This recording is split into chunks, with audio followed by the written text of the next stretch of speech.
I'm recording. Okay, Annabelle, Mary Beth, hello. Welcome.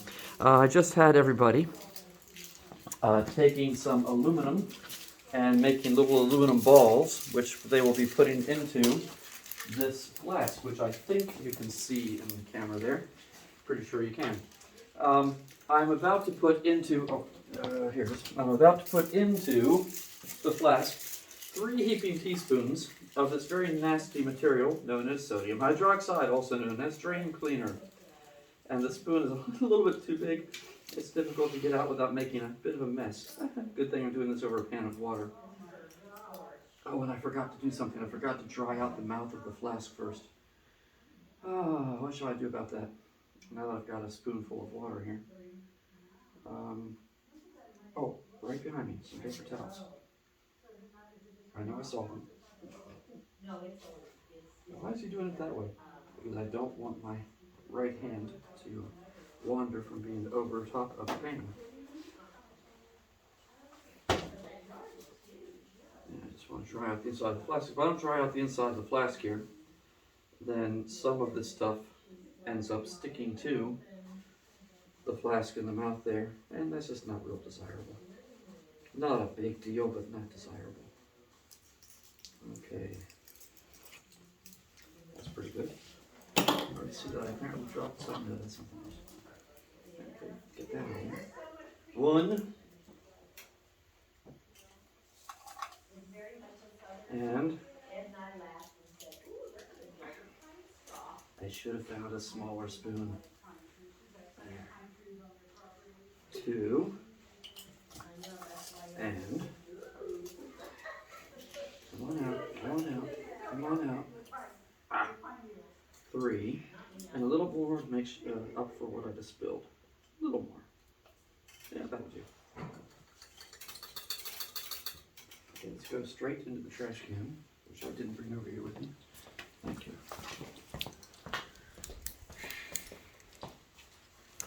Now what's already happening, and I do not know the chemical reactions involved because I am not a chemistry person at all, but what's happening right now, the sodium hydroxide is reacting with the water, just as it would do in your drain, or as it would do on a wet hand, for instance. And the bottom of the flask right now is getting quite warm, which is why I keep it in this cold water bath. Oh, I see. Oh, it's interesting. The place where I spilled some into the pan is bubbling. That's interesting. Okay, I'm going to wipe off the mouth of the bottle here. And I'm going to put the cap back on and stash this over here. And make sure this is nice and cleaned off.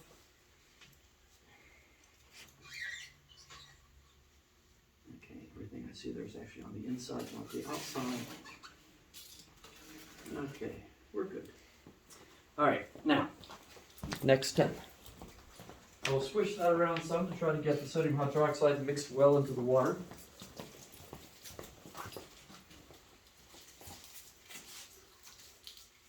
Okay, and it doesn't feel warm at all because it's been, oh, now it's getting warm. I feel it now. The cold water bath is doing its job. The cold water is designed to keep the water in the flask from getting so hot that it boils. It can get quite hot, and it can start bubbling up into the mouth, which is not a good thing to have happen. By the way, let me tell you right now, if perchance, there's obviously sodium hydroxide in that water because it's making my hand feel slimy. That's what, by the way, a little bit of sodium hydroxide does to your skin. It makes your skin feel slimy. It's kind of weird. I guess that's because it's starting to eat away my skin and making it feel yucky. Something like that. I don't know. It's not that bad. But it does feel weirdly slimy. Okay. I need to bring my trash can over here with me. That would be a smart thing to do. Now what was I about to say? Oh yes. If during this process you see me run out of the room, because sometimes this gets out of control. If I run out of the room, you stay right where you are, please. Oh, well, that's interesting. Oh, oh no. There's a big old crack in the bottle. Oh, by the way, if I were to run out of the room, I would take the bottle with me. That's my standard joke. But I've done that several times. There have been a few times when I've had to run out the room with the bottle because it got out of control, and I had to take the bottle outside. I've done that several times, but right now I'm deeply concerned about the fact that there is indeed a gigantic crack in this bottle. Man, how did that happen? And it's so bad it's actually leaking. Oh no. Oh man. Okay. It's not like we were a happy physics teacher, guys. My flask is cracked. Oh no. I think what I'm going to do is keep it in here, and we're going to try this anyway. And if it breaks, okay, it breaks. At least it'll break into the pan. Do we need anything on the floor, or it'll break into the pan? It'll break into. It's not going to explode. It might just crack and get worse and spill into the pan, so it should be fine. I am deeply distressed. Okay. That means that you're going to have to come to me with your foil and stuff it down the mouth of the flask instead of me taking the bottle to you, which I would normally do. So, if, let's just start, let's kind of go that way. So, one at a time, you come up and stuff your foil into the flask. I do not, like I said, I do not understand the chemical reaction going on here. But somehow the aluminum apparently acts as a catalyst and causes the water and sodium hydroxide mixture to release hydrogen.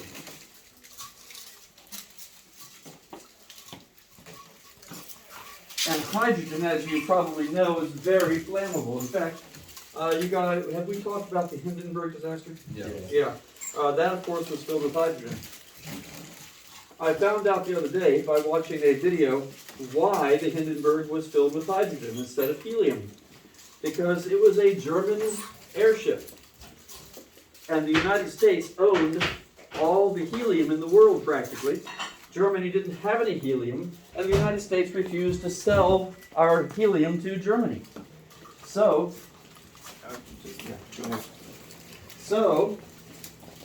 they were forced to use hydrogen for their airships instead of helium because they had no helium. Helium, there's a limited amount of helium available in the world.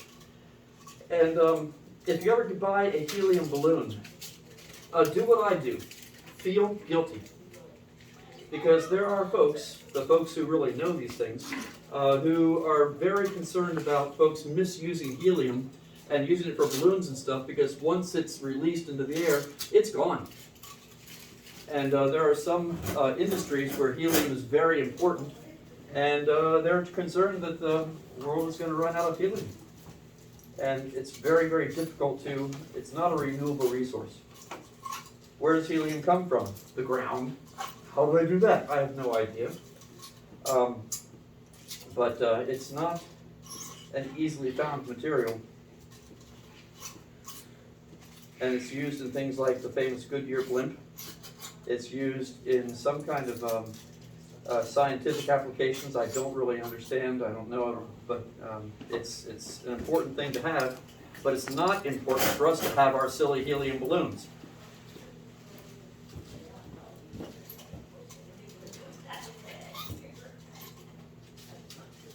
But anyway, yes, so as a result, the Hindenburg was filled with hydrogen. And of course, that resulted in a disaster. And it was right about that time that everybody in the world decided, well, you know, it's not a good idea to fill these things with hydrogen. So we're just going to give up on the whole idea. And that was pretty much the end of the airship era. The Hindenburg was the last great lighter-than-air airship. So we got a reaction going here now. We can't really see it, but if you could come up close, you would indeed see bubbles coming up off of the surface of the liquid by this time. The reaction starts off slow and increases in speed with time. And by the end of the period, it'll be moving pretty quickly. And we should be able to get probably maybe 4 or so good balloons out of this.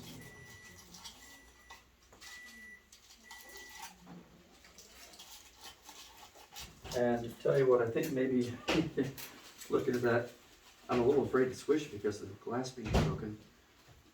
We'll leave it right there. Okay, thank you. All right. Where did I put my spoon? I put it in the trash. Let me use a spoon to push this down here farther if I can. Yeah, I think we made more than we needed, that's for sure.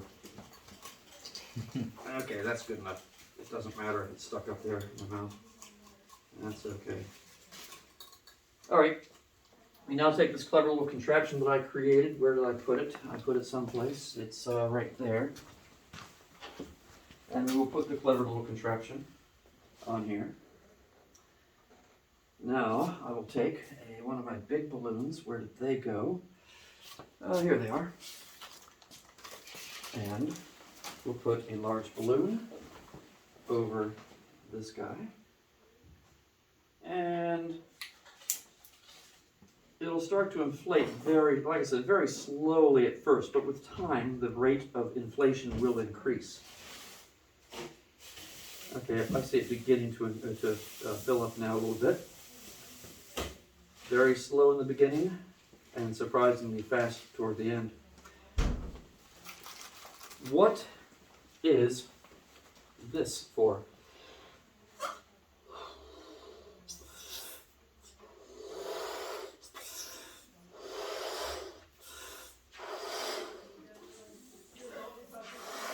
What's the purpose of this?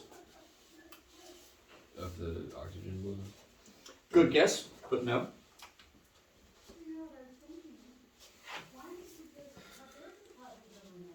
What's the purpose of having an air-filled balloon? Yes. In the experiment with the hydrogen, or not hydrogen, A lot simpler, more basic than that. So we can compare and make sure that one doesn't get too big. Oh. If this one gets any bigger than that, then it could pop. If it pops, no big deal. Fear not. It's not going to explode unless I light a match to it. But if it gets too big, like yesterday at CLS, one of my balloons I wasn't watching. I just forgot to keep an eye on it, and it got way bigger than this, and it just popped. And oh well, that was one balloon down the tubes. Very distressing when you lose one of your precious balloons. Another one, I accidentally released when I was trying to tie the knot, and I fumbled it and lost that one. So not a good thing to lose your balloons when you have a limited number that are going to be generated. All right, so we are definitely making hydrogen right now. If I were to light a match on that right now, we'd get a nice pop, a really cool little tiny explosion, but we're not going to do that.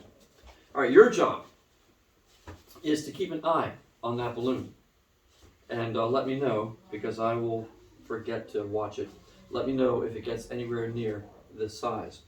I'm going to put that right there. Hey, there's a word that scientists use for something that's not involved in the experiment, but is used to compare to the experiment. It's called the control. Yeah, so that's I refer to that as my control balloon. All right. Now, while that cooks, and we're going to be doing this toward the end of the period, so someplace around 6:40, yeah, about 6:30 or so, we'll light a match to these dudes. We'll also be doing another explosion, an explosion that is loud enough that I have, over the years I've decided it's not a good idea to do it outside because I'm always afraid the police are going to be called, seriously. So I've normally done it, in recent years I've been doing it inside buildings, like next door. But Mrs.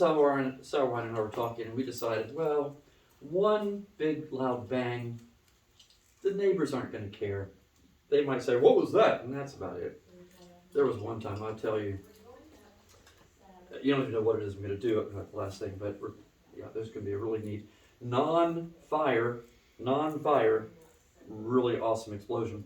One time at Montrose, many years ago, my family was leaving the building.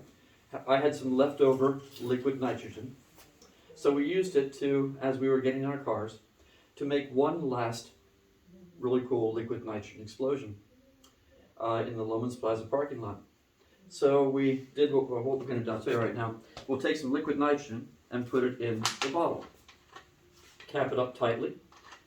And we tossed it out over from Loman's Plaza toward Montrose onto what's known as Macon Road, where no cars ever come. And it sat there and we watched it. This was after dark, so it probably was about like, I don't know, maybe 9 o'clock or so in the evening. And we're standing in the parking lot there watching. My wife with her car and me with my car were outside just watching.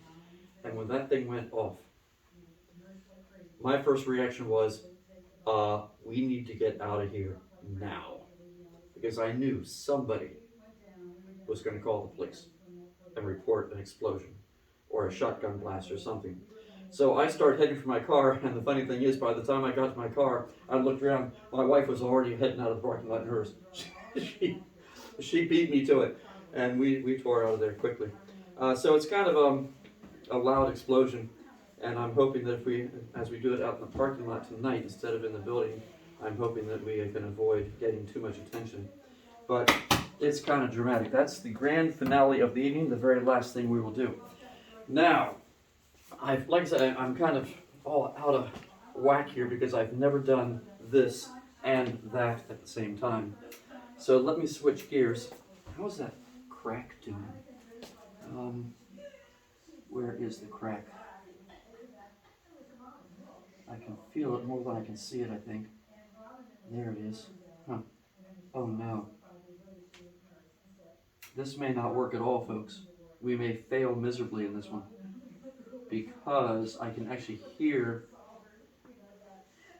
hydrogen sneaking through that crack. Can you tape it up?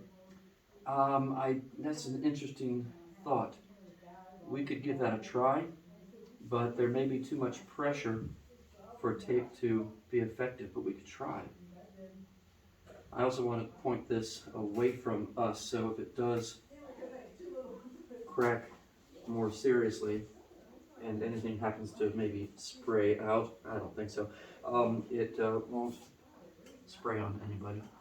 But yeah, let's, do we have some tape? Anyone know where there's some tape?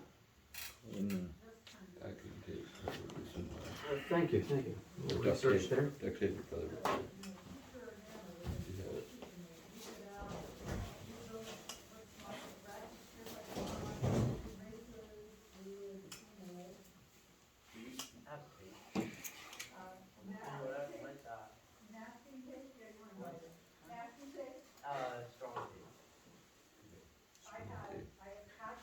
If this works, Will packing it'll tape be the work? first time. I don't have any duct tape, Mr. Pierre, but I've got like clear packing tape. That white might do masking it. tape. Yeah, that might do Packing it. is better. We'll give it a try. Yeah, that probably is better. Masking combination of the two.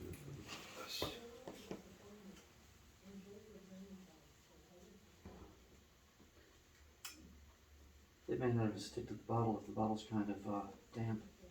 Yeah. Tape's all stuck together. You don't get it on. That's unfortunate. I want to keep dipping the paper towel into the water. That's not a good thing. Oh yes, this might be the ideal thing. Let's save it. Get rid of parts here.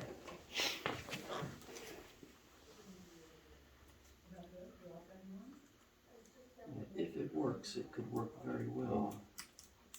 No, it's not sticking super well. It's sticking to some parts, but not all. Let's try this. Let's do a massive taping operation instead of surgical taping.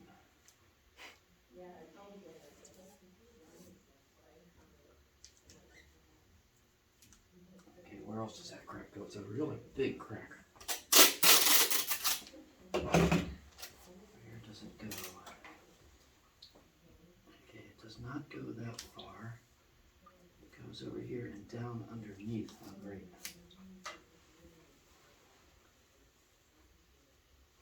I feel it there.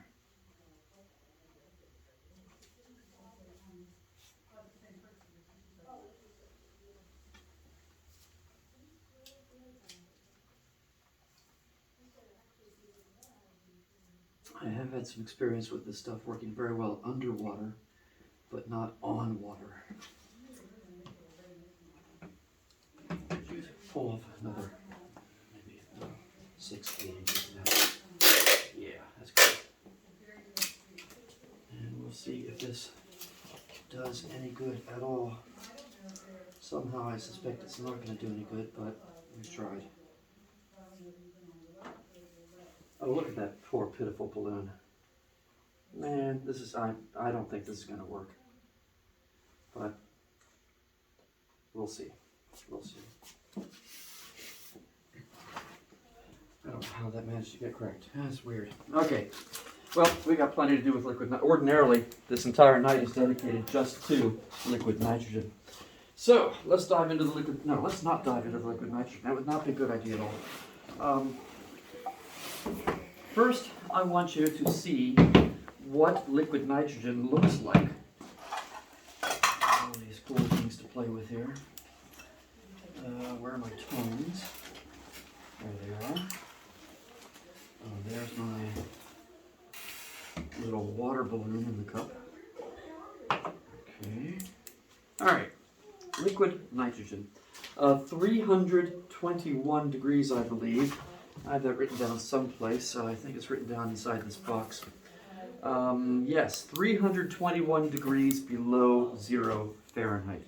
321 degrees below 0 Fahrenheit. This is really, really cold stuff. And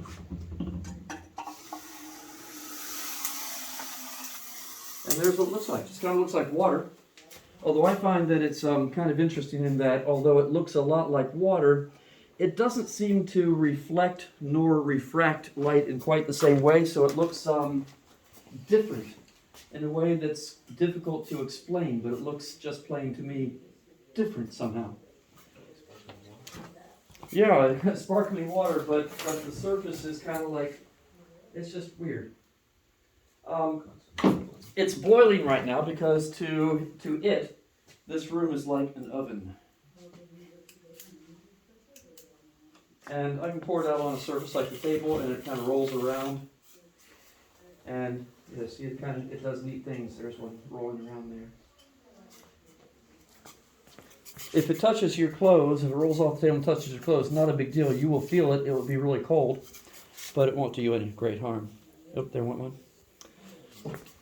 Did you see one roll by? Yeah. It's cool how they roll around.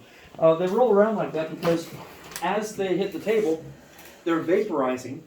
As they vaporize, there's a cushion of gas around the little blob that's kind of making it like frictionless. It's floating on a cushion of vaporized nitrogen. And so it rolls around in a really interesting way. Let's see, oh, there's that looks like a little piece of dirt. I've also heard that it's an effective way to clean floors, although it's kind of expensive. If you pour the stuff onto the floor, it rolls across the floor and picks up all the dust with it and takes the dust over to one side of the room.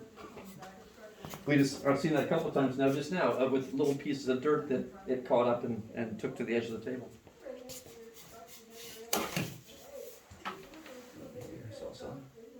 Oh, that's a little piece of dirt. That was interesting.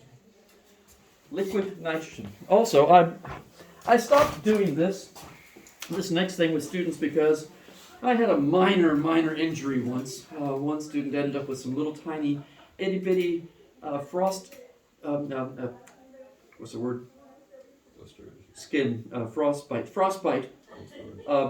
spots on the back of her hand because she let it sit there too long. But I can pour it over my hand and there's no harm. As long as I don't leave it on my hand. If I do this and pour it in my hand, I'm going to deeply regret that in just a few seconds if it sits there. But if it doesn't sit there and just rolls off, there's no harm done. But I'm not going to let you guys try that. I would like to have, it'd be cool if you could go home and say, oh yes, I've had liquid nitrogen poured over my hand. But I just don't want to have any more minor injuries as a result. I don't know, you guys are tough. Anyone want liquid nitrogen? Okay, all right. If you can do it, Mr. Beer, I can do it. Okay. Just shake it right off. You have now been in contact with liquid nitrogen. Just doing little bits here.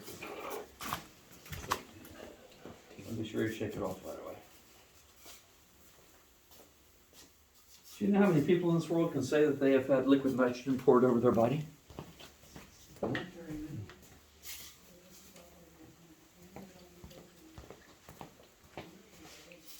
It's pretty cool. Yeah, it is indeed. If this room were carpeted, oh, there's some carpet, out in the hallway. When you pour it on carpet, it makes a really cool sound. It goes whoosh, and then this cloud of a ring-like cloud of smoke, not smoke, but vapor comes up off the carpet. I'm not going to bother to turn the camera around for this, but for you guys, just pour some right here. So you can just hear to see what it does when you pour it on carpet. Oh, you're all coming. Okay, everybody here. Isn't that neat? Yes. And the carpet here is quite cold. Quite cold right there. Okay, now that's what liquid nitrogen looks like. If you're wondering what's in the other container, well, they're both liquid nitrogen because Robert's Oxygen, I ought to put in a plug for them. They're so nice to me. I've been doing this for many, many years, and they seem to appreciate me, and they are selling me liquid nitrogen way below what other people have to pay for it. But I think it was $19 for 5 liters. The smallest amount they let you buy is 5 liters. Well, this container is only 4 liters. So they fill this one up for me, and then they put about another liter in this one for me to make up for the difference. So I get about 5 liters at a ridiculously low price of $20. Actually, 19 something. So they've been charging me the same thing for like 20 years now, which is just astonishing. I do so appreciate them. Let's do this now. Let us. Hi, okay, I think you can see me pretty well. I'm going to blow up one of these little skinny balloons here.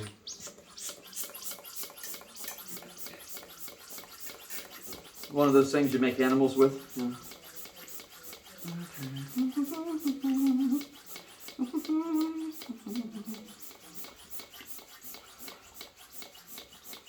Okay, come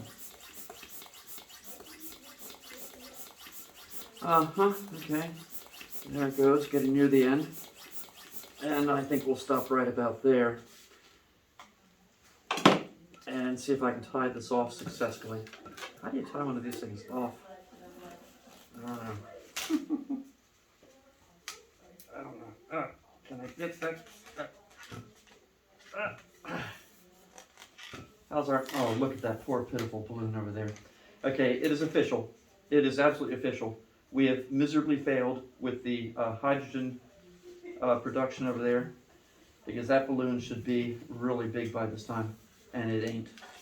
So, due to the crack in the glass, we will not be able to do a hydrogen balloon, which really distresses me terribly. And I'm also having trouble tying a knot in the silly thing here. You guys are just getting a kick out of watching me struggle, I'm sure. Look at Miss Fury, can't tie a knot in a balloon. I really can't. Well, that's sort of tied.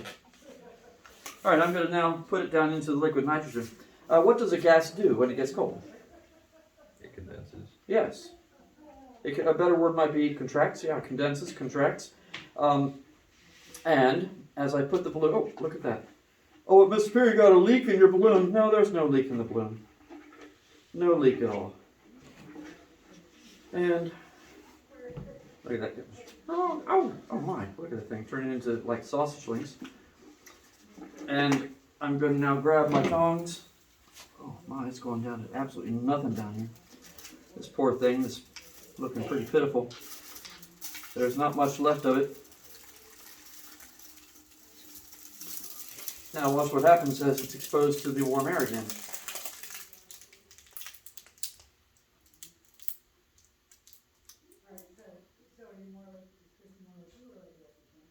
And in the, primarily down here in the bottom, there will be a little bit of liquid oxygen down at the bottom of that last balloon.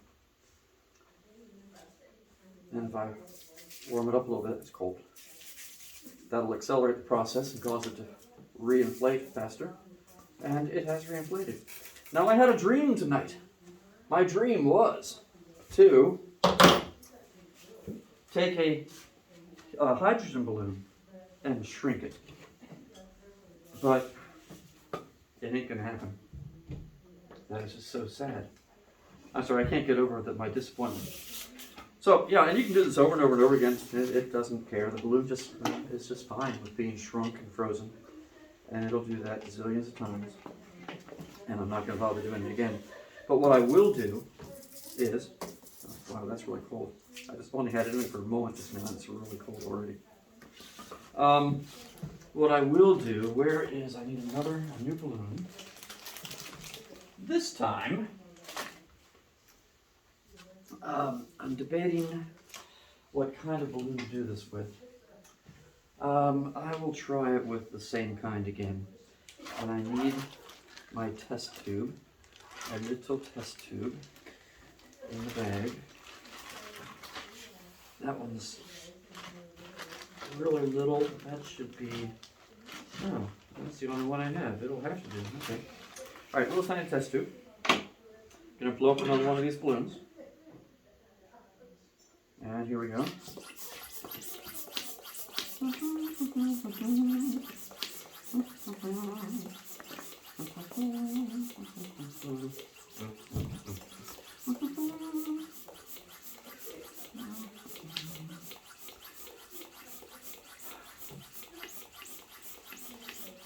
The more air, the better. Now, as I might have mentioned to you before when we were talking a little bit about liquid nitrogen, there are, I'm going to guess, I'm assuming that there are very few people in this world throughout all time who have ever actually seen liquid nitrogen. Now, the folks at NASA who have used liquid nitrogen to launch spacecraft, they have probably seen it. But I'm going to guess that a lot of them probably have not even seen it themselves. But you are going to enter a rare group of people who have actually seen liquid oxygen. Did I say liquid nitrogen? You said liquid nitrogen. Okay, I meant liquid oxygen. Twice. Liquid, yeah, that's one of those days. Yeah, you're going to see liquid oxygen. An extremely rare thing to be able to see.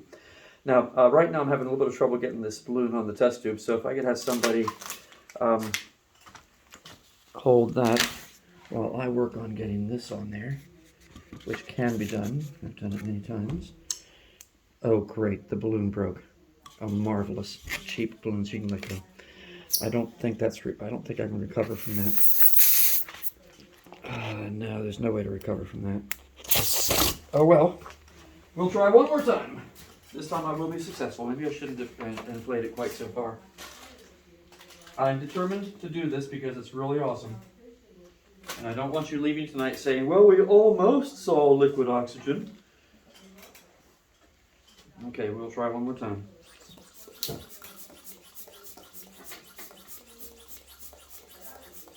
This cute little pump came with the balloons. Tells you how good the pump is, but it actually works.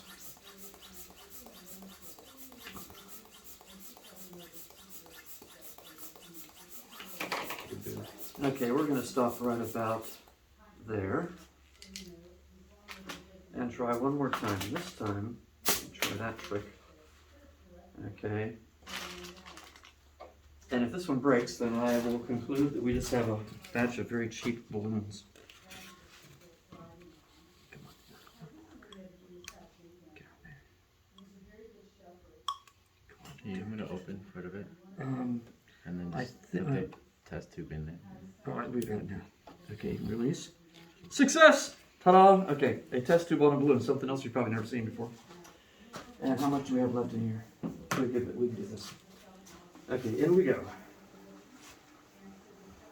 As soon as I put it in, you can hear the liquid nitrogen boiling because this balloon is extremely hot compared to it, and it's causing the liquid nitrogen to instantly begin boiling. Oh yeah.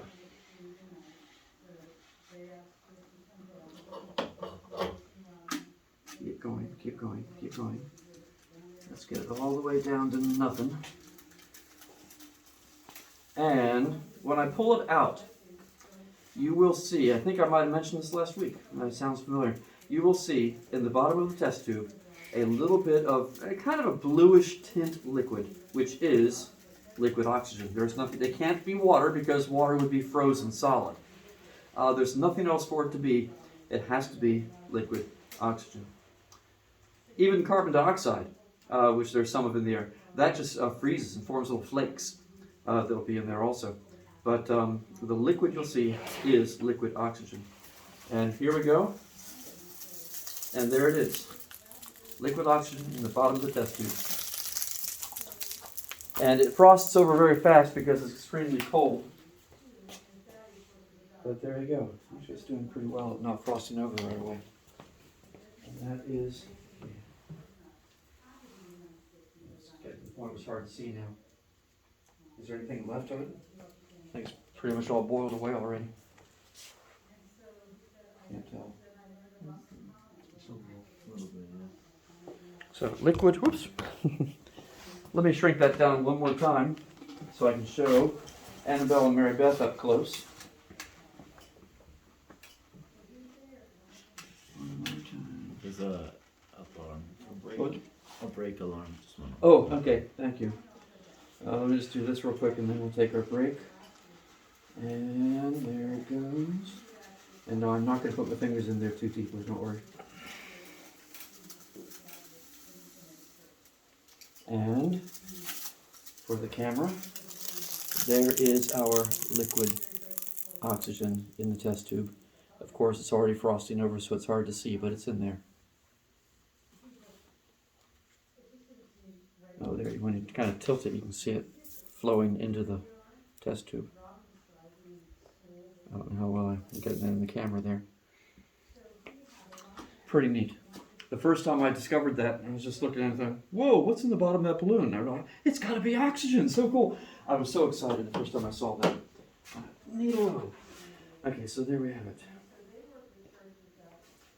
Now, let's put that aside someplace. Oh yes, and it is break time, so let's take our break. And while you guys take your break, I'm going to seal off this itty bitty, teensy weensy, pitiful hydrogen balloon here. And we can at least light a match to it and see it go pop. It's not going to go kaboom, it's going to go pop. But it's the best we're going to have tonight, sorry. That is so sad. Okay, so you can stand up, stretch, run around in circles, get some water, whatever you want to do.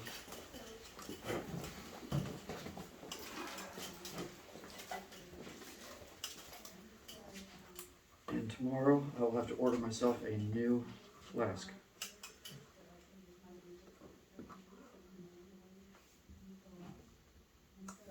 There. The smallest, cutest hydrogen balloon I've ever made.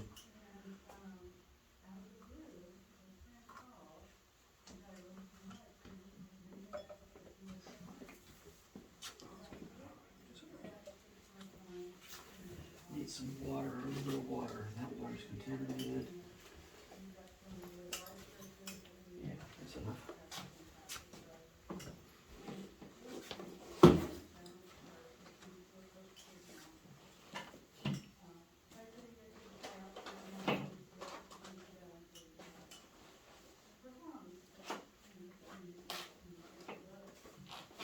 That's interesting. It feels slippery. I wonder if I've got just enough sodium hydroxide on my fingers that's messing this up.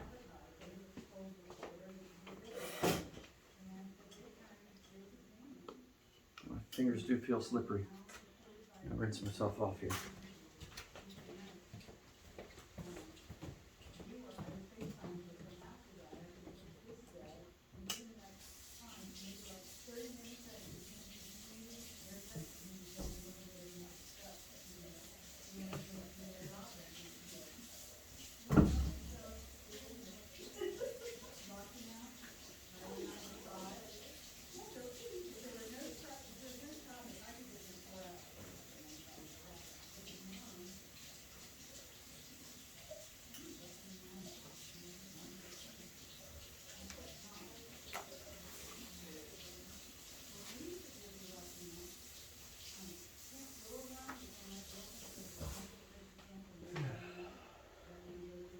You know, it just occurred to me, since I have officially declared this thing to be a total disaster, I should probably put it outside so that if it does crack any further, we don't end up with some kind of weird mess here.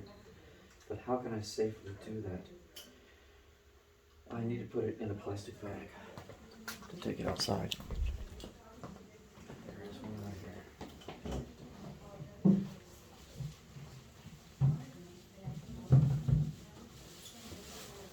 By the way, that has nothing to do with our loud bang explosion. That's a liquid nitrogen thing.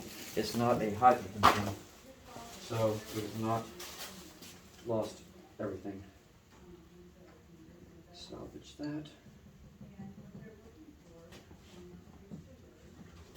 This. And here. And take it outside.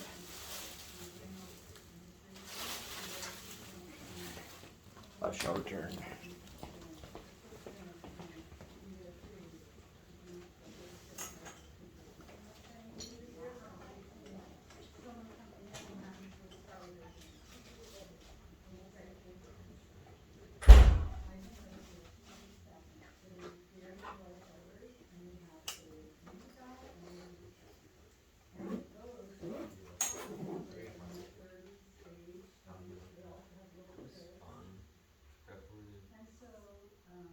Who's in it with you? Actually, last week I was thinking about the Missouri thing. They said I this saw test him. me, takes the I'll reach out to him today. certain I was dying to tell you last week, but I couldn't.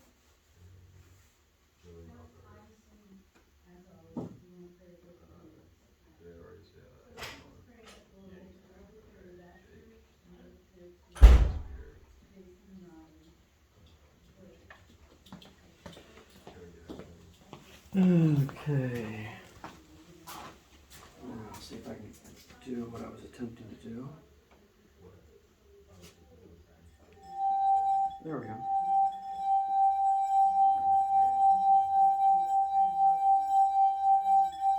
That's fun to do in a restaurant because you get that thing going. Everybody in the restaurant hears it, but nobody can tell where it's coming from. There you go. What is that? At a teacher conference one time, had a whole table of friends sitting all here together in this gigantic conference room where we were having a fancy dinner. There were like 800 people in this room. And everybody at our table started doing this. And folks all over the room were looking. Oh, what is that? I don't know what that is. It's kind of funny. Isn't that cool? You can also make it do that if you sing to it at the same pitch. Oops, my glasses hit. Yeah. If you get a good pitch and sing to it, you'll make it vibrate just like it's doing now. Not all glasses do this. Only crystal, right? Hmm? It's only crystal glasses. I don't know. There's nothing really fancy about this. It was cheap. Is it genuine crystal? I have no idea. But to find one that works, what you do, you go to Walmart. You go to their glassware aisle. You look around and make sure no one's watching. And you do this. And start testing all the glasses. Until you find one that works. That's how I found this one. That's why you always wash the glasses before you use them.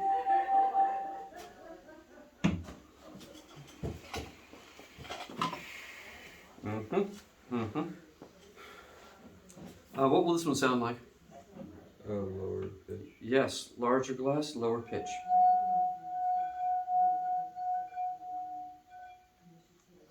I used to have an even bigger bowl, but I broke it a couple of years ago. Oh, that's annoying.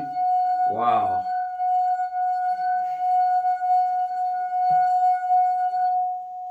That's impressive. Man. Yeah, I used to have a bigger one, but I did what I'm about to do, and it caused it to break right in my hands. So it may break again. It's been one of those kind of days. It probably will break. But liquid nitrogen, like I said, as it vaporizes, you get this this cushion of vaporized nitrogen around the individual little balls of liquid. And that makes it basically frictionless. So you get some of that in here and get it swirling around, and it's kind of fascinating to watch. It's kind of like, oops, making my cup crack there.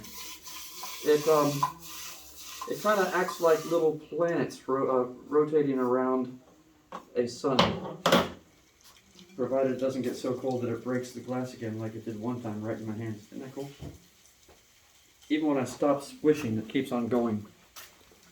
It's like the Energizer button. Little planets revolving around the sun. Oh, forgot about the girls. Right, guys. There. I got one planet left. Must be Pluto. I don't know.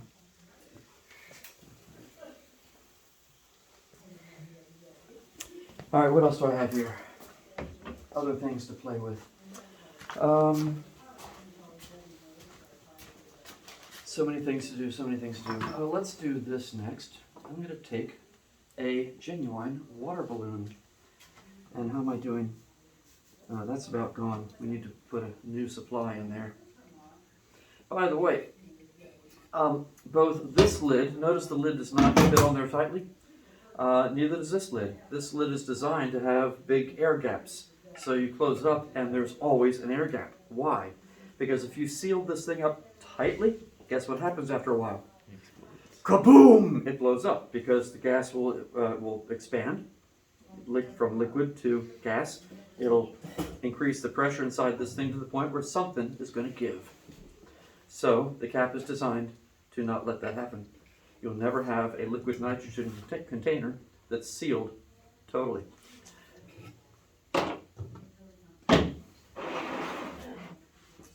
This thing also might have a safety valve on it. Yeah, there's kind of a cork thing in the bottom here that's designed to blow out if it ever did get too much pressure.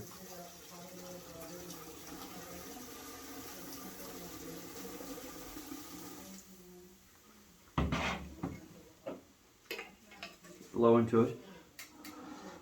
It does cool things. Literally cool things. All right, now, water balloon. Put it in there, let that cook for a while. While that cooks, what else do I have? Oh, string. Ordinary string. I'm gonna throw that in there. Let the string cook for a bit. Okay, that's long enough. I pull the string out and what happens? Nothing! It has this vapor coming off it because liquid nitrogen is embedded in it. It's coming out as we speak. But nothing exciting happens to it. Unless I take the string and, how much water's in there? That might be enough.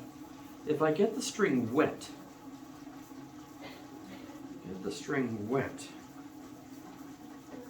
and now put the wet string into the nitrogen, let it cook for a few moments, and there's a significant difference in the response.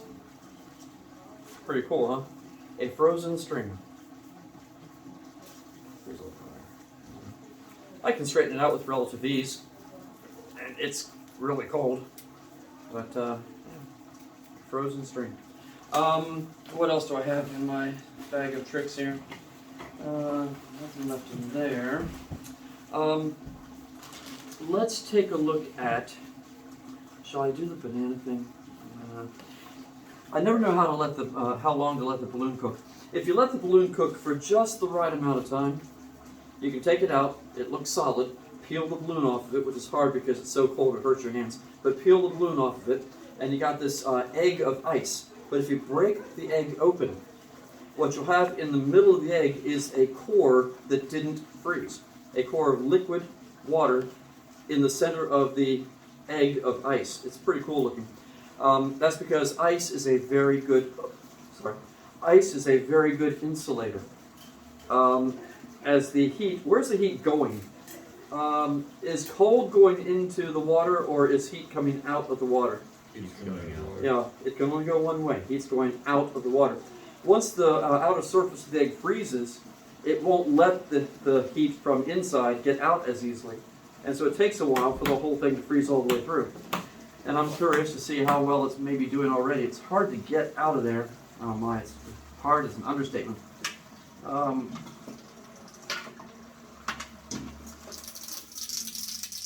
yeah, that's nice.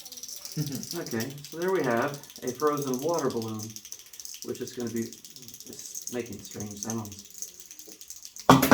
Oops, try that again. This, by the way, would be the coldest ice that you've ever seen or felt. Now I'm going to attempt to, I don't think I'm going to try to peel the balloon off, but I will try to break this open and see what we have inside. That didn't break. That didn't break. Oh, look, water's coming out, so you get frostbite pretty quickly if you hold on to that too long. I should have brought a hammer with me. Maybe I could just do it on the floor. Yeah, that's cold. Okay, there we go. Oh, that was beautiful. Look at that. Look at the inside. Oh, wow. Isn't that cool? It was a liquid core, but of course all the water leaked out of it already. Go ahead and handle it, but if you hold it, keep it moving in your hands. If it sits in one spot in your hand for too long, it causes trouble. But if you just kind of keep it moving, it's That is cool. not going to do any harm. You want to see? Oh.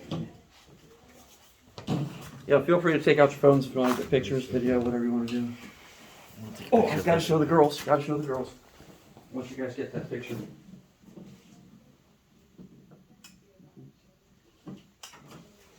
So, hopefully you can see this fairly well as I risk getting frostbite for you.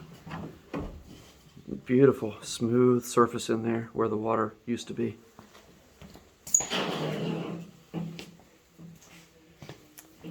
Did you get a chance to see how close? Yeah. Okay, cool. It's real pretty if you peel the balloon off of it, because it's just a really, really nice, smooth, beautiful chunk of ice. I just don't like to handle it too much because it really does get very cold on the fingers. That balloon is so thin. Oh, there we go. No, I'm not going to try anymore. No, where do I put this? I don't know what to do with it. Oh, I don't know. Right there. Let's freeze a banana. Okay, let's. Need some more in there, get it covered.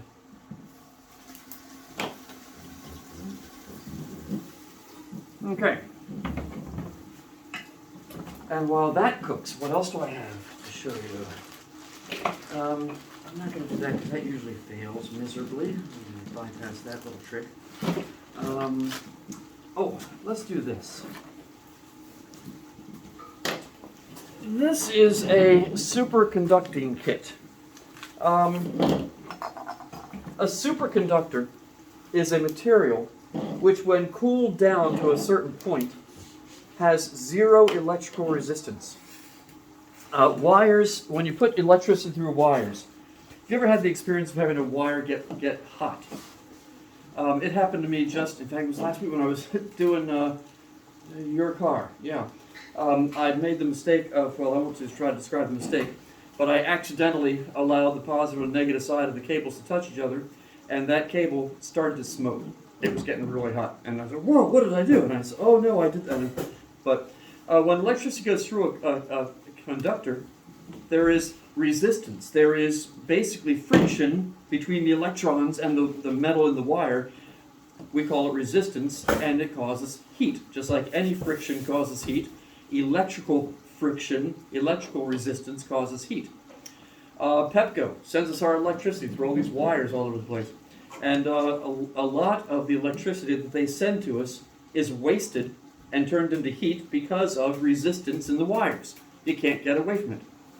But a superconducting material is called superconducting because when it reaches a certain temperature, very cold, it stops resisting electric flow. Electrons can pass right through it with zero resistance.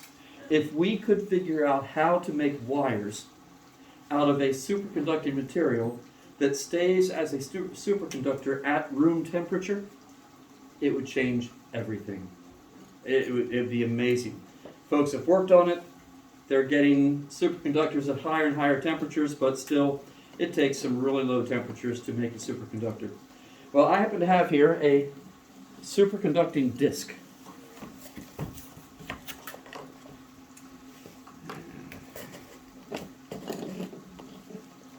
Okay, and here it is in this little packet here.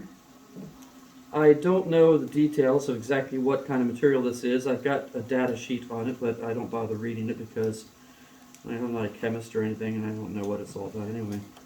But if I can get this silly bag open, there we go. There are two things in this bag. One is a little tiny magnet, a very powerful little tiny magnet. There, this guy is a little itty bitty magnet. This guy. That guy is a little itty bitty magnet, showing the gals. I believe this, yeah, the board's magnetic. I stick it on there. It's fairly easy to get off, but you got to get a good grip on it to get it off the board. That is a very powerful little tiny magnet. Okay, there we go. Now, magnets do funny things when they are in the presence of a superconductor like this. I am going to, oh, there we go. I keep forgetting about you guys. That is a superconducting disc. Okay. I'm going to insulate this little petri dish thing here, put the superconductor right in the middle. Now for this, you're going to probably want to get up close to it once I get it going. It's not going yet, but once I get it going, you're going to want to see it up close to truly appreciate it. And I will bring the camera down to it so the gals can see what it's doing. This is known as is it the Meissner effect? I believe that's what it's called. The Meissner effect, I think, is the name of this. Did I have that right? I hate to tell you the wrong thing. Okay, isn't it going to tell me someplace here? Superconductor demonstration. Okay, someplace here tells me the name of this. I think it's the Meissner effect. But what a superconductor does, when you get it down to the proper temperature, which can be done with liquid nitrogen, let's get it out of that container. Where'd my tongs go? There they are. I'm going to put some liquid nitrogen into the dish.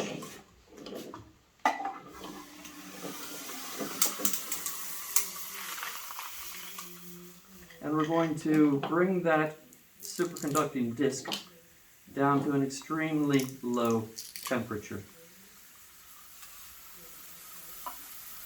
By the way, I think our banana is about done. Get that more towards the center.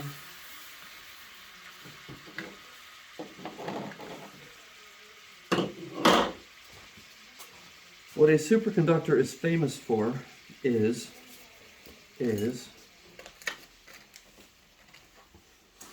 once it's really cold,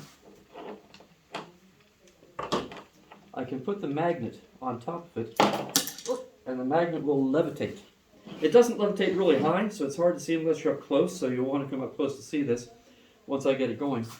If I now place the magnet on top of the disc, the magnet will actually float. I can make it spin on top of there, as the magnet is now floating on top of the superconducting disc. Oops, dropped it. Oh, dropped it again. There. And you can tell that it's floating on there. It's levitated because I can spin it. And let me just grab the camera here for the gals to see what I'm talking about. And there it is. And come on, spin for me. Spin. There we go. How far off the surface it is, I don't know. It's just a millimeter or two, but it is indeed levitating over the magnet. And it's not hard to do. All you have to do is lay it up there and it just stays all by itself. I can put it any place I want on there. It's not like you have to balance it or anything. Just put it there. And oh, that's pretty high there. I wonder why the difference. And it spins very nicely there. I wasn't paying attention to the camera. There we go. Pretty cool. So, not super impressive, but famous. And I'm pretty certain it's called the Meissner effect, I think. All right, now, put this back up here.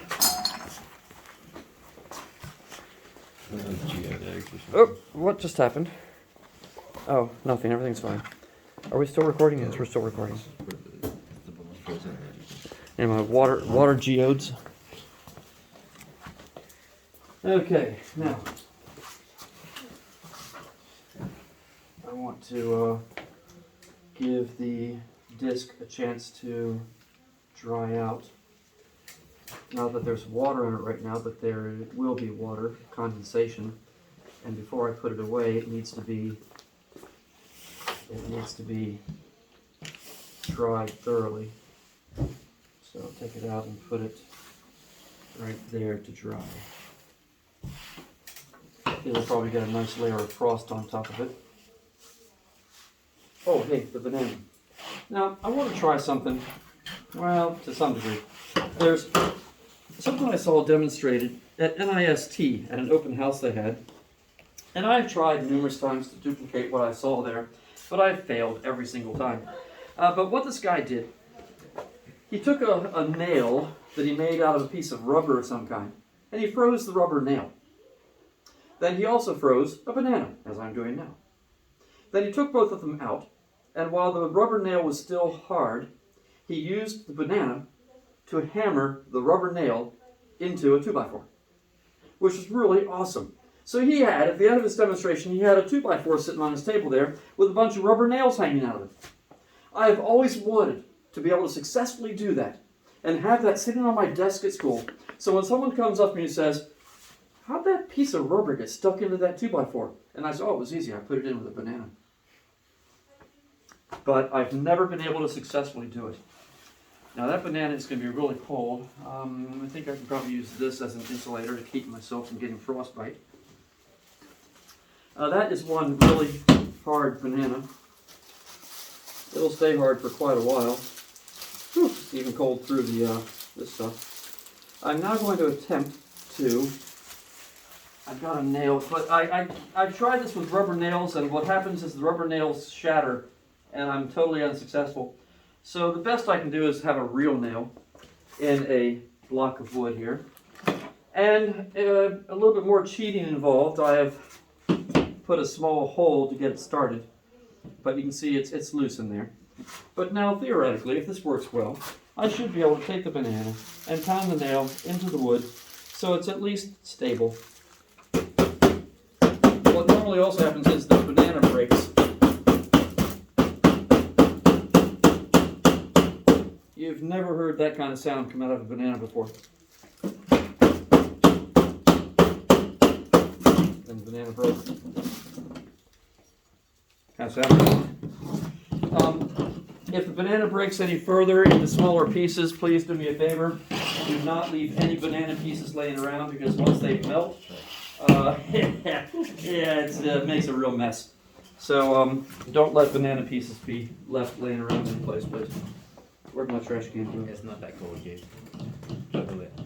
Don't hold on to it tightly, because if you do, you'll regret it. Keep it moving in your hand. And how well did I do at getting that nail into the wood? Let's see, can I pick up the wood by the nail? Yes, I can. Okay, that went in there pretty well. So that nail went into the wood, pounded in by a banana. And it worked pretty well. And there we go. A genuine nail into a block of wood using a banana. All right. What else do I have here? And what time is it? Okay. Did that. Did that. Oh, yes. This is fun. Did I tell you about the, yeah, I remember, I feel like I remember distinctly standing right out here telling you about the cleaning lady and the graham cracker. In trying this for yourself, you just want to remember this. Keep it moving. Try not to laugh, and keep the graham cracker moving in your mouth. If you let it sit on your tongue, it'll make your tongue be very, very uncomfortable, and you'll lose the ability to speak for about a half hour or so with a frozen tongue. So try to keep the cracker moving in your mouth as I demonstrate for you here.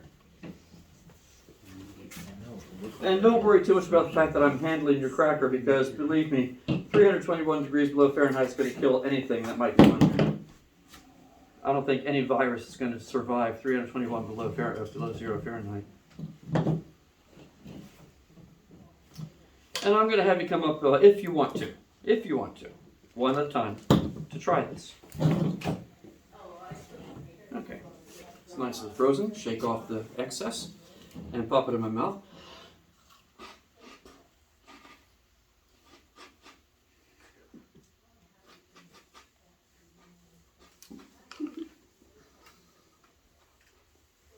And yes, it's really cold. Yeah, after you do one, I've learned not to do more than one, because if I do one, I already start to lose the ability to speak clearly. But if you do more than one, it's not good. By the way, I need to aim this. The camera looks like it's aimed down more than it should be. Okay, I think that might be a little bit better. Okay, for those who have the courage, no, I don't want to insult anybody. For those who don't mind losing the use of their tongue for the rest of their lives, and remembering that the trick is to chew fast and try to keep the pieces moving in your mouth. Try not to let them sit on your tongue. And to get the best effect, before you pop it in your mouth, breathe in so you get plenty of breath. Avoid laughing. If you laugh, you go, and it all comes out and you've lost. It's over. So you want to try to make the air come out of your lungs slowly. And the slower it comes out, the better you get an envelope of vapor around your head. And if you breathe out through your nose a little bit, you do the dragon thing there. So try to breathe out slowly. Try not to laugh. And start with a good mouthful of air or lungs full of air. And just to warn you, even now, my tongue feels a little bit on the numb side. So it is cold. You know, what's going on is there is actually some liquid nitrogen embedded in the crevices of the cracker. So you will also be among the few people in the world who can say that you have had liquid nitrogen in your mouth. For real. I've been told that you can, it's possible for you to drink as much as like a teaspoon of liquid nitrogen without harm. Because when you swallow it, again, you get that envelope of vaporized nitrogen around the blob that you've swallowed, and that protects you from harm. You burp a lot as the nitrogen expands, but it apparently as much as about a teaspoon will not do you any permanent harm. I'm not going to try it, but I've heard that. I've also seen folks on YouTube take a large container of liquid nitrogen and put their hand down in it. And then pull it out with no harm. Because what happens then is your hand causes the liquid nitrogen around your hand to vaporize, and that vaporized nitrogen protects your hand from direct contact with the liquid nitrogen, and you don't have any harm. I'm also not going to try that, but I've seen it done on YouTube. Okay, brave soul, number one. Okay, come. Okay, and just pop it in your mouth. And you should be facing your audience, but too late. It was really good there at first. You missed the good part. I also ought to re-aim the camera some here so the gals can get a better view of what you're doing. Okay, so if everyone who comes up now can stand right about here and do it for the camera. Does it look good? Okay, good. Any other brave souls? Good. Come.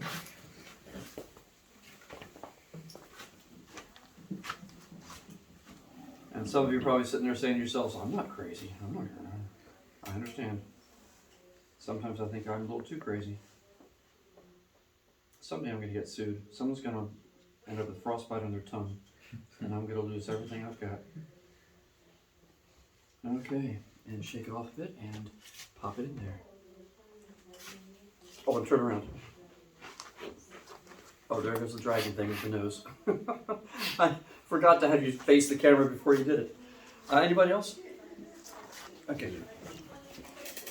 Now this time we're going to do it right. No, You're going to turn around and face the camera before we do it. Like I wouldn't mind having frozen graham crackers with some ice cream. Okay, so Yeah, make chocolate sure ice you're cream, facing frozen the graham camera. cracker. And okay, that's pretty good. Okay, go for it.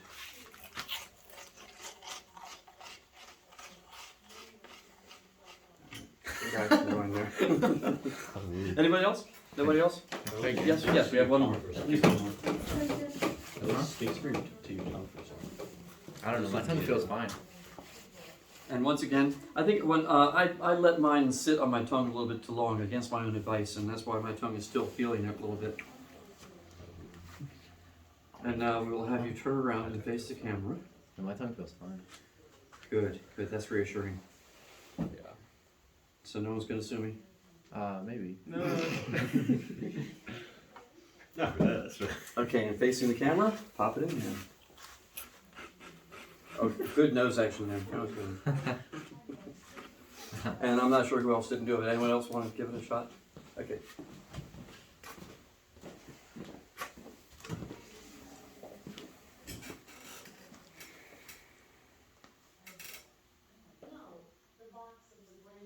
And we shake it off, and you pop it in. That's gonna be cold. It's cool. Most of it's coming out the mouth, but I see little bits kind of dribbling down your nose too. It's not, well, in a sense, it's kind of disgusting. Can I try again? All right. Since you say you feel nothing in your tongue now, we'll let you do it one more time. I'll get it on camera for you.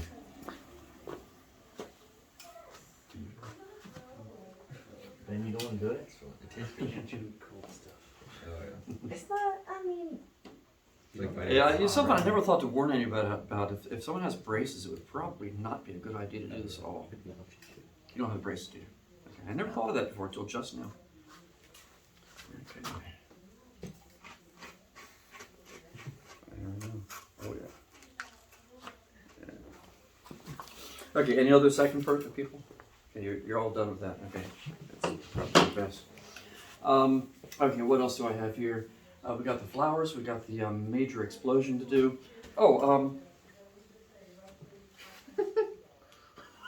that's just downright embarrassing. That is the most pitiful hydrogen balloon I have ever seen in my life. Hydrogen, by the way, as I think we've already discussed, is much lighter than helium. Helium is 4 times heavier than hydrogen. So if this thing were blown up to its proper size, it would float really, really well.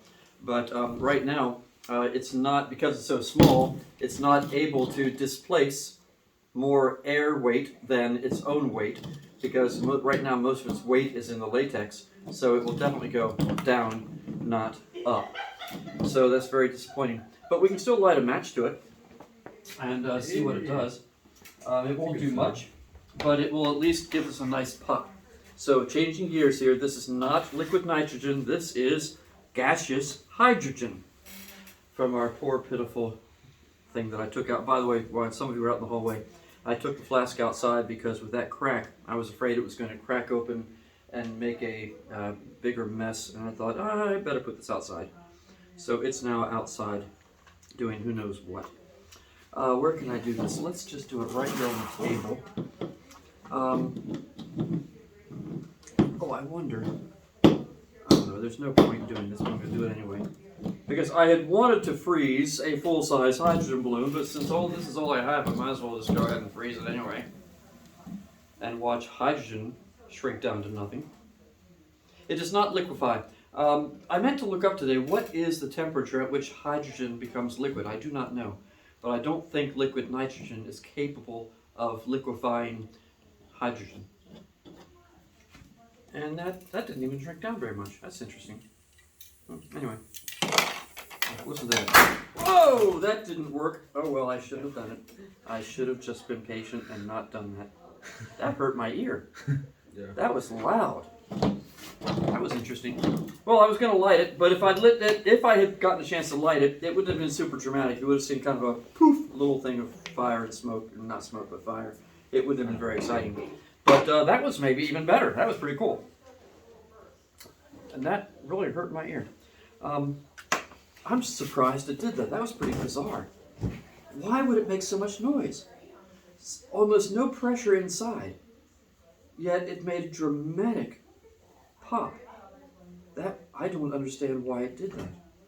Probably the balloon expanding too quickly. I guess so. Like a snap, like when you snap a Yeah, rubber band or something. that was just really, really weird. Very, very surprising. Oh well, so put that match away. So that's two things that have failed now tonight already. One major thing and one minor thing. Okay, what else then? What else? And what time is it? It's only 20 after. I'm trying to think, do I have any other cool things to show you that I have not done? Alright, let's do this. Here's another little thing that sometimes works well and sometimes doesn't. I have here a ping pong ball. The ping pong ball, I wrote it down in here, I've got 2 holes in it. What I did is I took pins, and, the girls, sorry, hi gals. I took a pin, stuck it in, and twisted the pin sideways. So that you end up with a hole that's kind of shaped like this. If you've got a ping pong ball, it's not an ordinary hole, it's a hole that's kind of shaped like that. With this being the hole.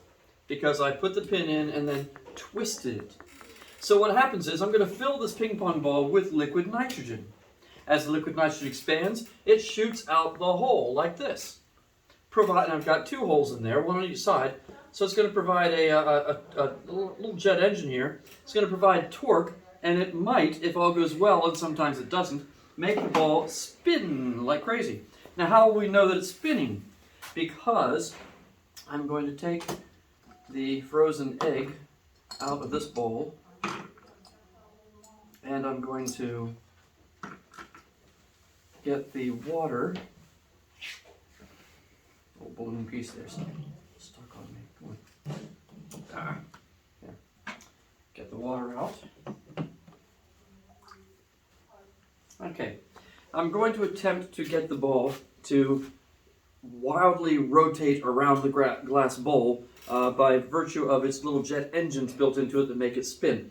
So like I say, this very often does not work, and I have never known why. See if my holes, yeah, that hole is poked in the right direction. That hole is poked, wait, are they both? No, one hole pokes that way, the other hole pokes that way. That's a good thing. That way it would spin. Yes, the holes are poked correctly. So I put it in here. As the air inside the ping pong ball contracts, that allows the liquid nitrogen to go into the hole. So we are able to very easily fill the ping pong ball with liquid nitrogen, theoretically. And let's make sure it's nice and full. I have no idea how to know if it's full. No idea at all. What I usually do is I will then put it in my hand for a moment and squeeze it just to heat it up a little bit to get it going. And sometimes the ping pong ball just sits there and does nothing. Sometimes it starts spinning wildly. One time I released it on the floor and watched it run around the floor. It was kind of cool. So let's see what happens now if I put it in the bowl, heat it up a little bit, put it in here. Come on, do something. Do something exciting. It's not doing anything exciting. I told myself years ago I was going to stop even trying this because it fails so often. Oh, that's cold. Man, that failed miserably. It did not, yeah. I'd say about, 80% of the time, maybe 90% of the time, it doesn't work as expected. Man, these things are just not working well tonight. This. Almost forgot about this. A rubber band. Genuine, real live rubber band. I'm going to pre-stretch it because it works better if I pre-stretch it. I think I will twist it so I can get it on here and stretch it real well. We have a stretch. Notice how frosty the tongs have become? Because they're still really, really cold. I'm going to pre-stretch this thing and put it down in the liquid nitrogen and freeze the balloon, or the rubber band. Doesn't take long. And the rubber band is now very well frozen. And now it's kind of permanently that way. And really neat thing is, if I can get it off there quickly, it now can be broken into pieces, which you normally can't do with a balloon like that. But it also thaws out very, very quickly. Hey, Hey, what's that tell you? It thawed out so quickly. That tells you something about the specific heat. Low. Yeah, very low specific heat for a rubber band. It's already normal room temperature to the touch and back to being rubber again. But while it was still frozen, I was able to snap it into 3 pieces because its structure had totally changed from being frozen. Also, something else I decided not to do because I'm always afraid of breaking the tiles on this floor. But if you take a penny and freeze it in here, and then take the penny and put it on a hard surface like concrete or maybe a piece of steel or something, and hit it with a hammer, you can break that penny into pieces. It'll just shatter. That's kind of neat to see, but I decided not to try it because I don't want to hurt the floor or you or me. Okay, what else do I have that we haven't done yet? Okay, we must do flowers. What time is it? Okay, flowers. What do flowers do? Well, flowers freeze. This is going to make it real clear to you why we don't freeze flowers to keep them fresh. Yeah, flowers don't do well when frozen. Need some more nitrogen in here. By the way, the atmosphere we breathe is, I think it's 78% nitrogen, 20% oxygen, I believe it is, 78% nitrogen, 2% other stuff. So the air we're breathing is mostly nitrogen already. So nitrogen is not exactly rare. Now, let's put this here. What we are now going to do is make a mess, which is why I have the tarp on the floor. The only reason for the tarp is for what we're about to do now. And this is guaranteed to work. Nothing will go wrong with this one. I have here 7 flowers because I was expecting 7 of you, but we only have 6 of you. That's all right. 7 beautiful roses. These are genuine, real-life roses. They are not fake. They are not made of glass. They are real roses. I've never really appreciated the smell of rose. Anyone really like the smell of roses? Anyone dislike the smell of roses? I don't care for... It's not that they're bad. I've just never... I don't know, they smell like an old lady or something. I don't know. I just don't like the smell of roses. But these are real roses. Guaranteed. And now what we're going to do... I'm going to freeze a rose. Now let's get these all out of here. We're going to freeze a rose. And watch out because there's still thorns on here. And you're going to take the rose. No, I'm going to hold the rose. You're just going to walk up here. And over the table, trying not to make a mess on the floor, although I do have a tarp here, you're simply going to grab the rose and squeeze. It's a unique experience because you take this nice, fluffy, soft, real-life, genuine rose, and when you squeeze it, it's a unique experience. So... here we go. Oh, I need to have a volunteer. Well, let's just go around the room like this. So, come on over, and you can stand here so that the gals can see you do this. And stand right around here in place. And we will freeze a rose. When you freeze it, it tends to open up more, so it looks pretty cool once it's frozen. Some of the petals fall off, and I end up with rose petals inside the liquid nitrogen. We'll wait for it to stop boiling a little bit here. I'm going to shake out any excess liquid nitrogen so it's quite safe to squeeze it. And we'll call that good enough. And now just grab, look how cool that is. Grab it and squeeze. Grab and squeeze. Yeah. Oh my god. Isn't that awesome? Yeah, it's like, it breaks like as if it was made of fine glass or something. The leaves will do the same thing, although the leaves are already thawing out. But that used to be a rose. Volunteer number 2.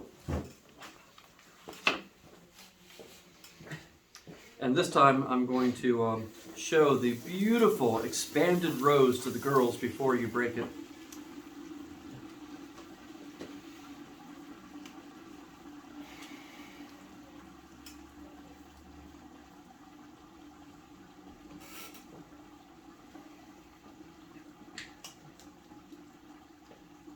Okay, and here's this beautiful expanded rose. There you go. Okay. And go ahead and grab it.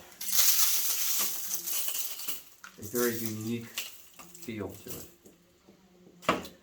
One of the reasons we don't freeze roses is because, well, they become very fragile.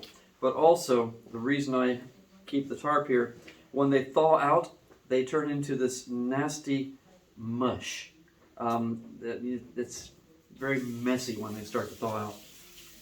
There's no way to successfully freeze a flower.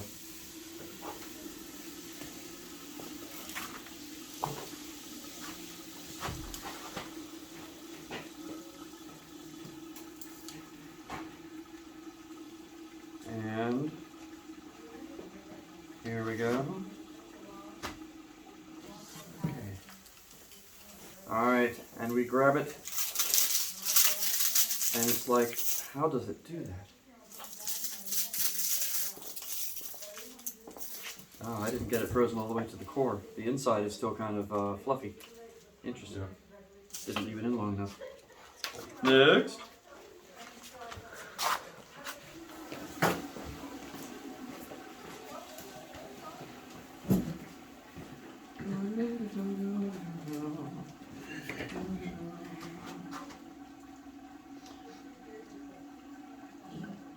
How long does it normally take ice in the freezer to freeze? Multiple hours, right? Like overnight, maybe. Maybe less than overnight. It takes quite a while to freeze them all the way through. But we froze that silly water balloon. I don't know, it was in there no more than like 5 or 10 minutes. This stuff is fast. Yeah, it's definitely not. Good grief. I think I can save it. It still has a stem. If I can grab the stem without breaking the stem off. Oh, every time I breathe in there, it fills with vapor I can't see. Oh man. Maybe I can do it this way. No. I'm gonna destroy this thing. Oh, come on. Come on out. Hey, success. I got it. Pour out any liquid nitrogen. Okay, go ahead and just, yeah, there you go. Oh, that stung my finger. That was really cold. Oh, and I'm gonna make a mess. Oh no. Okay, that was weird. I've never had that happen before. I've never had one actually break all the way off of the stem like that. First time in all these years.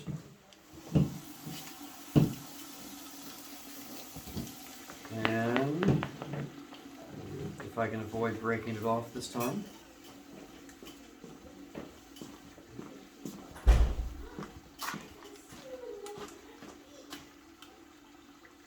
Okay, and there we go. Oops, it's falling apart. Wrap and squeeze. And one more. That's a nice big one.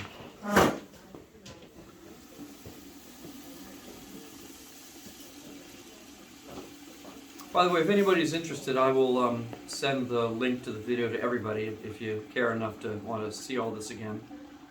Or if you want to show your parents what weird thing we did tonight.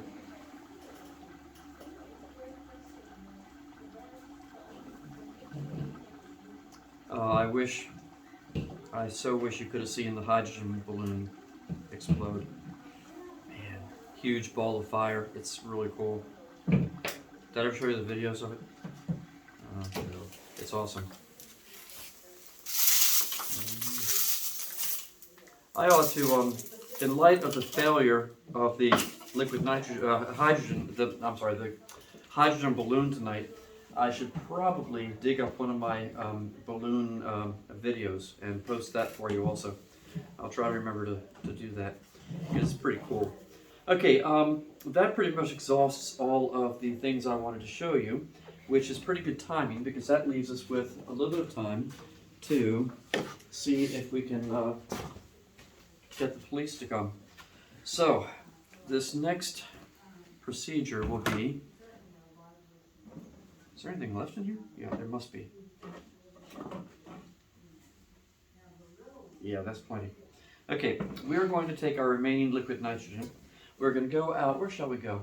Mrs. Sauerwein just suggested, we got this big parking lot here. Let's go to the parking lot right here. Take a little field trip. Oh, and if someone could maybe grab the camera off of the phone off of the stand there while I take this. and we'll take Annabelle and Mary Beth for a walk. And I'm sure it's well charged, so we don't have to have it plugged in. Let's go ahead and unclip it and unplug it. And you are now the official videographer. Okay, and we go outside.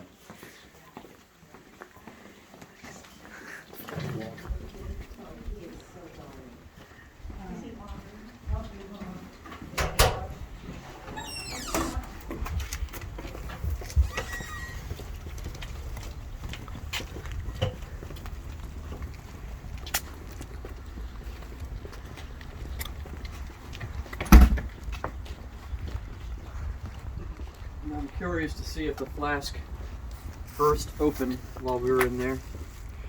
Yep, it's still intact but cracked, obviously. Interesting. Okay.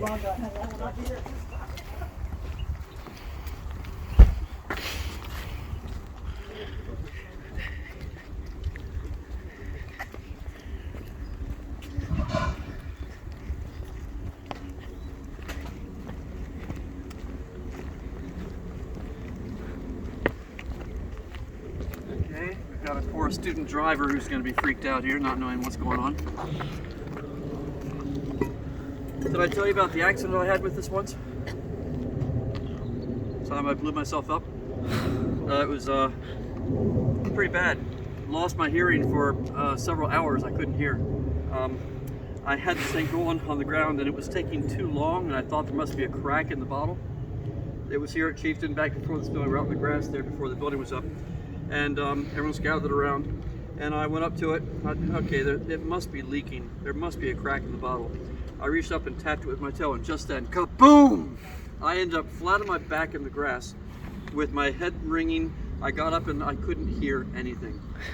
I went through the rest of the evening practically deaf, afraid that I had ruptured my eardrums. Discovered later on I probably did rupture my eardrums, but they healed. So there was no permanent damage, but it was kind of scary. I was too close.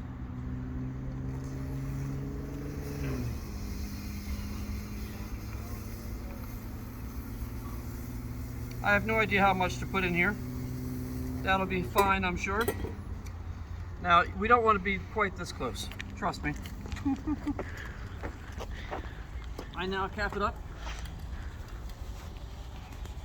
Okay, let's kind of swirl it around there a bit and get out of here before I lose my ears again. How long it takes? I have no idea. It varies. It takes long enough that we may suspect that there's a leak in the bottle, but there isn't.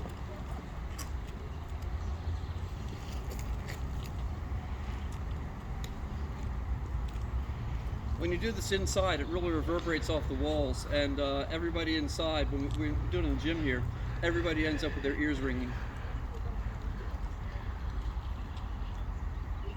It does take a little while. The expansion process is fairly slow. It may be a couple of minutes. It may be 1 minute, it may be 5 minutes. I don't think it'll be 5. But we'll get the attention of the folks in the cars over there. That's for sure. And the folks passing by with their dog. Please don't call the police. Oh, did you just warn them? Yeah, we warned them. Oh, bless you. Dog to go tear up the leash. Oh yeah, good plan, good plan. Well, maybe they understood English is not their language. Uh-oh.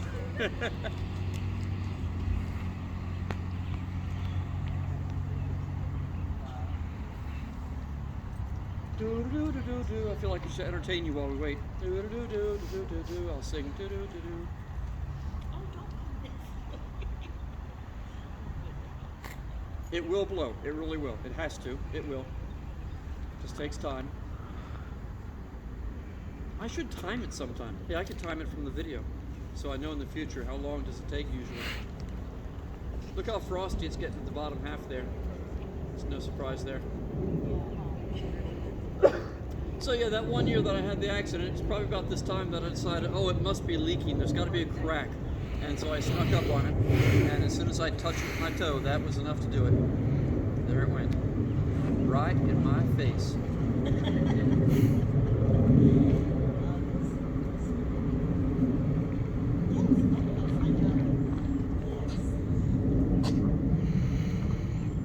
Okay, come on, come on.